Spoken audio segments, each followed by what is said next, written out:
Hello, hello. Welcome back. Báwo ni o, ẹ káàbọ̀. Welcome to Empress Olu's channel. Yeah, it has been a while.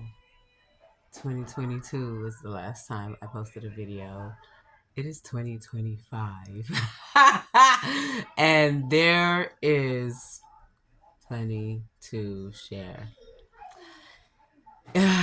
With all of that, today's video is about assimilating back into society after a time of solitude, after a time of what they would call in tarot hermit mode, right?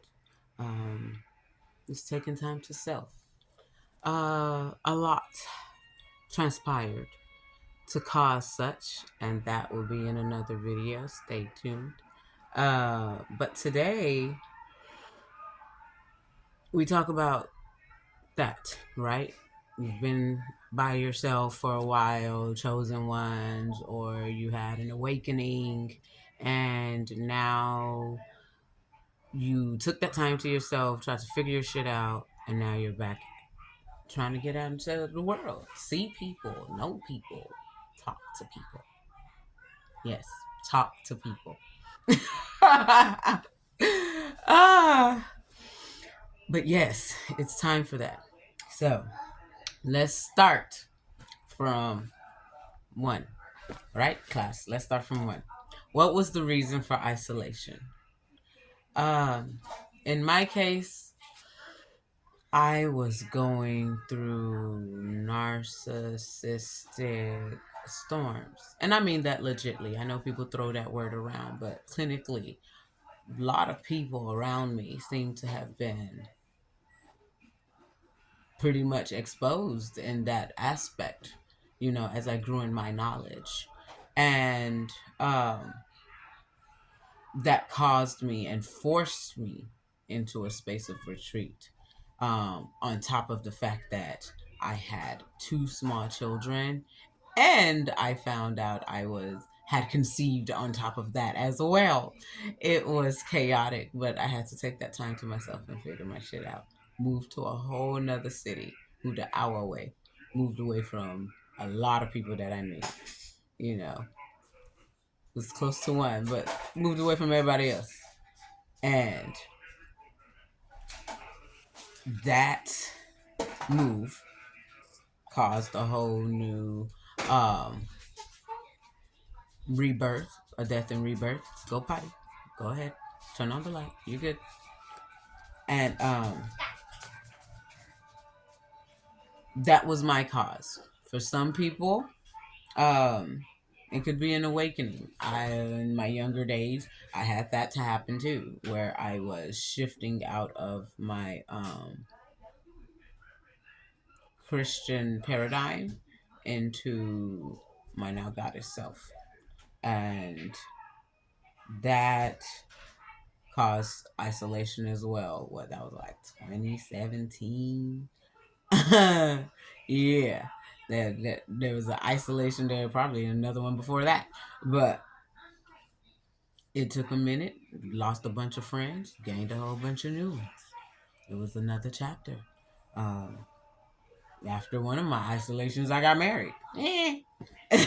Different shit happens when this happens, but you still have to take the boldness to get out, no matter what it was, because the thing is,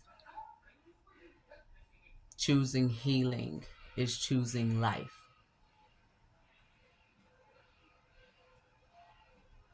It has not been easy to choose life,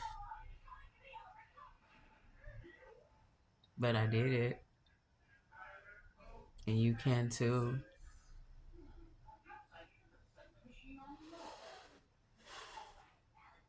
Healing. And healing starts from self-reflection. And you cannot do self-reflection without accountability. Are you accountable for the part you played in what has happened? Let it be trauma, Let it be awakening and growth. Let it just be a need for a shift. But anything extreme enough to cause us to pull away from our natural instinct to commune with others is the soul and the spirit crying out for something to change and a desire to be in paradise instead of purgatory. So, if you want to listen,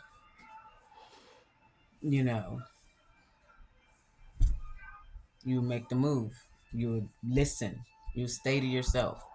Don't go out when you don't need to. Don't stay around those fucking people when you know they're toxic as fuck for you. Get the fuck away. It hurts. It sucks sometimes. Man, did cry. I cry, eh? I cry. Did this? Y'all see plenty of it soon on this channel, but I cried many and many and many a days.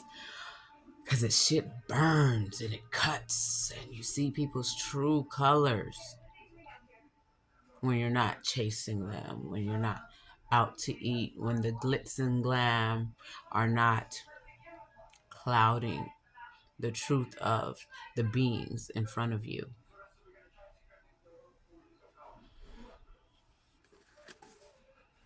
Choosing life. When you get out, you look good. And however you look, you just got to do it. I had a crazy shift when I was trying to get out again, right? Like I started dating. There happened to be plenty of people in my community were having major events like marriages and baby showers, and it was awesome, just to come out and with events that were filled with love. It was amazing. I was very grateful to that be my outing. And even with doing that, enemies broke their head up. And talk about sabotaging outfits for events, petty. um, talking shit to me when you see me talking to people, petty. Um, just all kinds of craziness. You see people that you thought love you tripping when they know that maybe you had anxiety being out in public, yet they take that moment to make it uncomfortable for you in one way or another. I happen to have a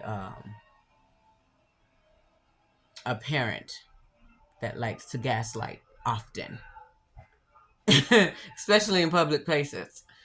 And so my outing, many of them dealt with me encountering this and having to show my growth and that this will not be accepted, and I will be respected. Or you be cut off. I embrace my peace. Going out don't mean going out with motherfuckers I can't stand or don't like. I don't indulge in petty conversations. If you seem dumb, I'm probably going to get annoyed with you being around me. So I'm not going to stop going out. I'm not going to stop seeing people that I do care about. But when I do step into that space, respect is definitely felt. It feels so different, y'all.